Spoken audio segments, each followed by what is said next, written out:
Hello, I'm Rachael, and if you're listening, you probably already knew that.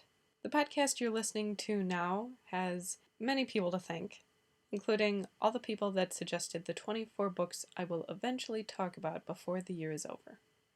Please excuse the audio quality for today. I got hit with a seasonal sickness, but I wanted to record this before Halloween. Halloween is one of my favorite holidays. If you are out and about in costume tomorrow, my house will have a bowl of candy, but I will be elsewhere trick-or-treating and watching spooky movies with friends. What will you be dressing up as? Leave your answer in the comments. 2 weeks into November, I'll be discussing Jim Bell's The Interstellar Age, but this week is the 5th season by N.K. Jemisin, suggested to me by 3 or 4 people, actually. And so, without further ado, let's start with the end of the world, why don't we? The 5th season follows 3 people at the lead up to the end of the world, and it is suggested a few times throughout the book that this will be the last end of the world.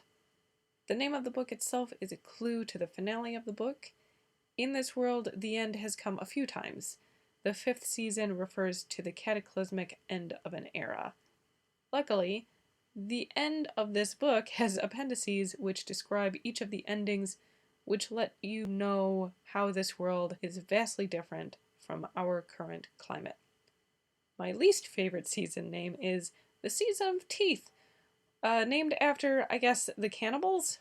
Anyway, we follow Damaya, Sien, and Essen, who are orogeny. Orogeny are people with the ability to manipulate energy and most notably create earthquakes. Damaya is a young girl who is sold by her parents to a group that contains people like these and trains them how to control their power. Sien is in her early 20s and was part of a commune that had no others like her, but through training has learned to effectively control her power and is chosen to go on a special mission with one of the most powerful of her kind, who was born through the pairing of 2 pure orogeny. Essen is older and living in a commune. When we first meet her, we find out that her young son has been murdered by her husband after showing signs of having the same power. The author consistently uses third person to write about everyone except for Essen. The reader is Essen. We are Essen, and we have just lost our son, and we are leaving to find our husband and do something about that. We find out later that Jemisin has framed it this way not only to make Essen's part of the story more personal to us, but to make more of an impact when towards the end it's revealed that we've been reading about the life of only one person, spread out and divided into the 3 most important sections of her life. I'm going to give this book 9 out of 10 Rachels. I had to keep referring to the appendix, and even then I felt like I wasn't quite grasping the full scope of the world this story is set in. There is little room for explanation because of the way it's written, with you as one of the main protagonists, so I felt like I was struggling to understand the world I lived in. Which I already do, so not much difference there. I enjoyed the book, and it's understandable how it was nominated and won so many science fiction awards. I will need to reread this book before I continue reading the next 2 books in this series.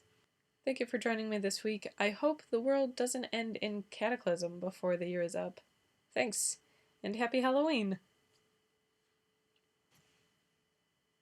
There's so many revelations through this book, and probably the craziest comes at the very last line. And it isn't even so much a revelation as it is a statement followed by a bunch of questions that the reader is left to ask. The last line is, "Have you heard of something called a moon?" And my collection of responses went in this order. Haven't you? Why haven't you? Wait, a moon? Does that mean the Earth doesn't have a moon anymore? How are the tides affected by this moonlessness? How does the moon factor into this person's plans? Are they going to build a moon? Why do they need a moon now if they've lived without it long enough that people have forgotten what it is? What happened to the moon?